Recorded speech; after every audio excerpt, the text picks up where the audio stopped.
то ғолиб намеомад бас намекардам.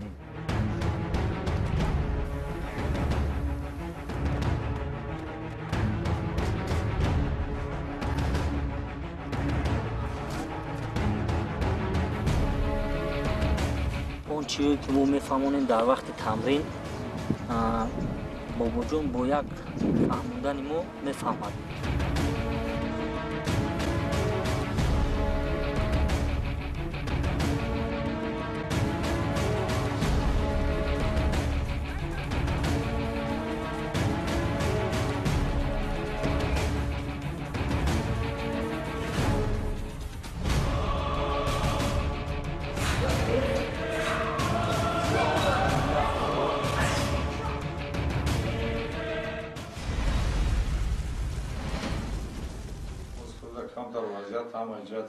عبدالحمید عبداللهیف دویری زندگی و کارنمایی خش برای نبیرش قصه می کند که آن از آبان جوانی تا موسم کمالات است.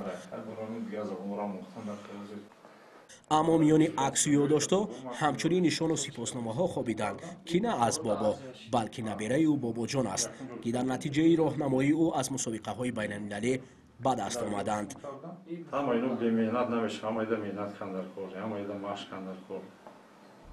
بابا جان محمد امینوف برنده جام آسیا اوید به کودو، برنده نشان طلایی مسابقه‌های بین‌المللی اوید به کیک باکسینگ، جایزه‌دار مسابقه‌های کودو و کیک باکسینگ.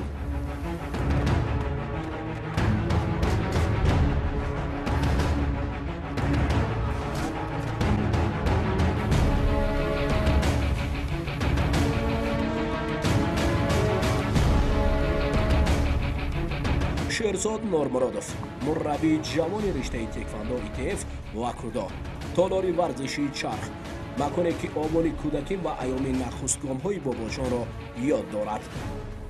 بابا جان در چمپیونات‌های جام جهان، چمپیونات‌های بین‌المللی نمود کودو و پیوند مدال طلا گرفته.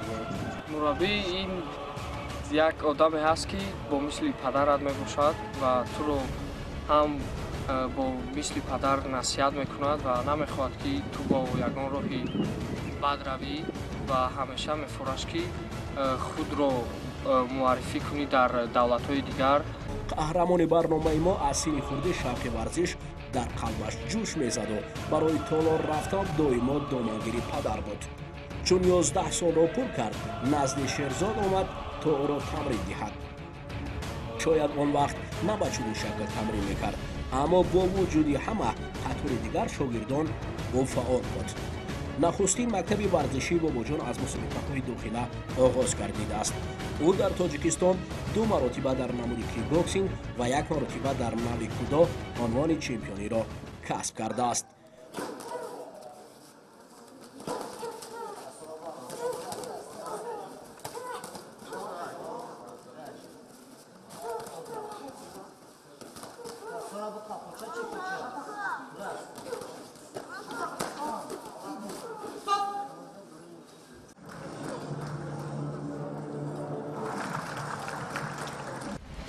بسیار خرسندیم که همین نبیرمون بابا جان از خردی بسیار هم با ورزش هم با خوندن ذوق حوثی بسیار کلان داشتن. غیر از این ما خیلی کادرهای سالهای استقلالی سو میخوان هم بابا جان هم جوانانی که سن سال بابا جان هستند.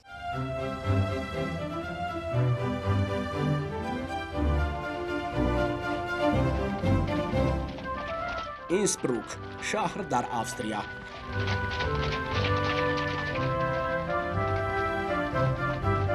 مکان مسابقه جام جهان در نمود کیک باکسینگ. سال 2013 قطار 8 ورزشکار بابا جان نخستین بار در مسابقه بین‌المللی شرکت میکرد. فضا و محیط برای او بیگانه بود. آنجا در رشته کیک باکسینگ مقام سیوم را کسب کرد، اما تجربه از قدم اول.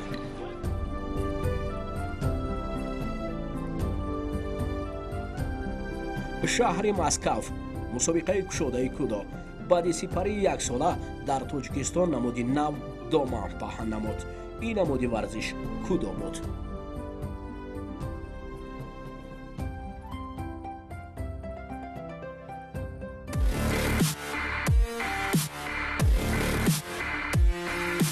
کودو кудое ки дар Россия хеле рушду равнақ ёфтааст.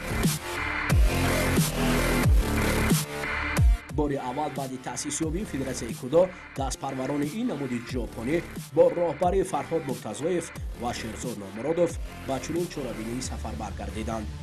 баромад барои навомӯзишони кудо мушкил буд, аммо дили қавӣ ва боварӣ тоҷияи дастаи Тоҷикистонро муваффақ гардонид. миёни шогирдон Бобоҷон низ шомили дастаи Тоҷикистон буд.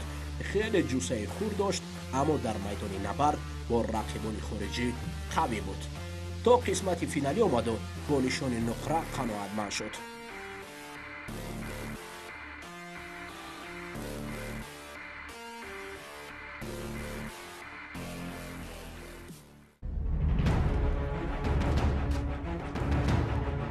солҳои 2015 ва 16 варзишгарони тоҷик ба кишварҳои ҳамсояи Қирғизистону Ӯзбекистон дар мусобиқаҳои байналмилалӣ ва осиёӣ ширкат намуданд. Бобоҷон ҳайати дастаи Тоҷикистон буд, ки дар ин солҳо ба гирифтани медалҳои тилло, нуқра ва биринҷӣ мушарраф гардидааст. мо ба қадри имкон наворҳои баромади ӯро пешкаши шумо мегардонем.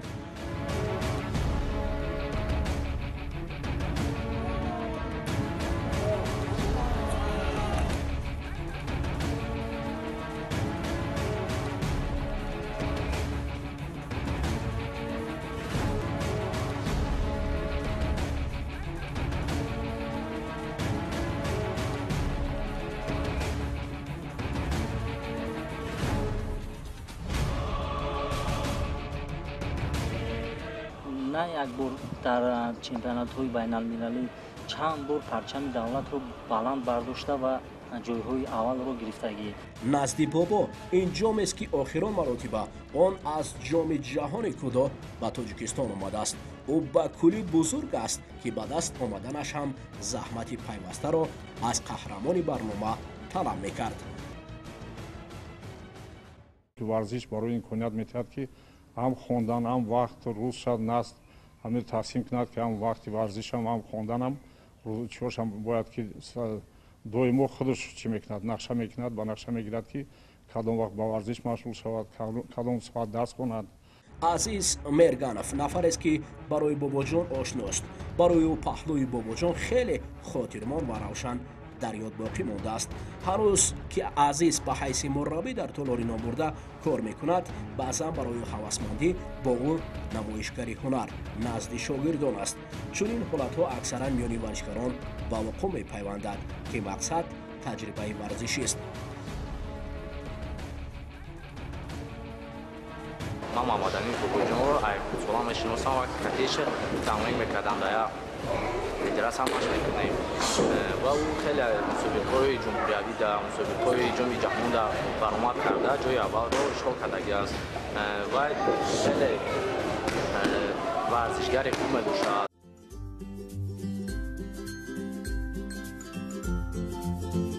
мумбаи ҳиндустон ҷоми ҷаҳони кудо соли 2017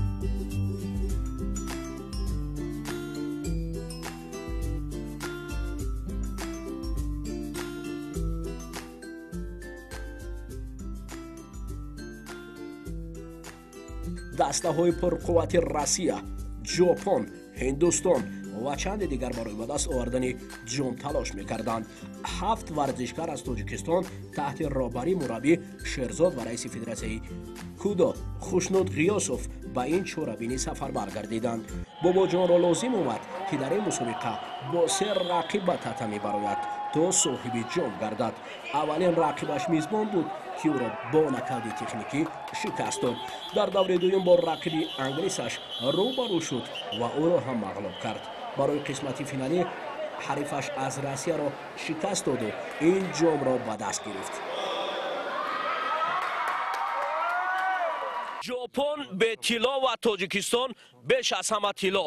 ин аст имрӯз дастовардҳои варзишгарони ҷумҳурии Тоҷикистон, ки дар риштаи хеле ҳам ҷавоне ки дар Тоҷикистон доман паҳн кардааст, дар намуди кудо соҳиби мақоми дуюм дар ҳайати даставӣ гардиданд. агар Россия дар мақоми аввал бошад, пас Тоҷикистон дар миёни кишварҳои 25 иштирок дошта тавонистанд ки мақоми дуюмро баланд бардоранд. маҳз ҳанамин паҳлавонони ғаюр далер дар соли ҷавонон як бори дигар ном ва шӯҳрати Тоҷикистонро дар кишвари ҳиндустон баланд бардоштанд ва маҳз бо заҳмат ва меҳнатҳои устод албатта онҳо муваффақ гардиданд.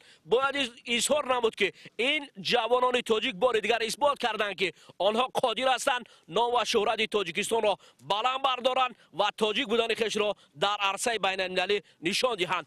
маҳз онҳо даст ва пой ва пурзурии онҳо тавонистанд ки бори дигар нишон аз қаҳрамонии миллати тоҷик кунад. Ба хотири онҳо як кафкуби самимӣ. Ман дар веси -56 баромадам ва якум саперники ман аз Ҳиндустон буд, ки ман ӯро ба ҳолати даст буридам ва саперники финалии ман аз Россия буд, ки ман вайро буридам ва чемпиони ин мусобиқа гардидам.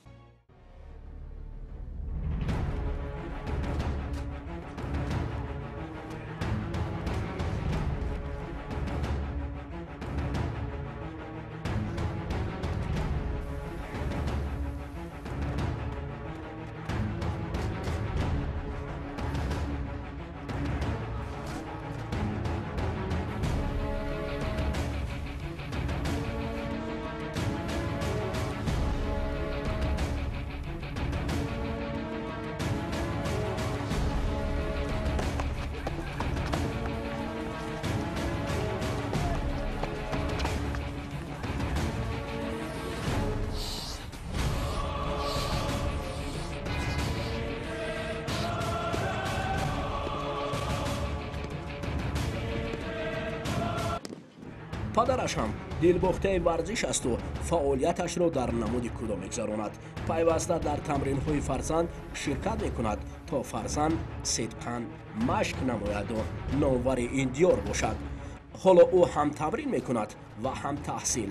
Барои падару бобо ин ду самти интихоб кардааш мақбулу ифтихор аст, то барои индиёр лоақал заррае ҳам бошад саҳмгузорӣ кунад.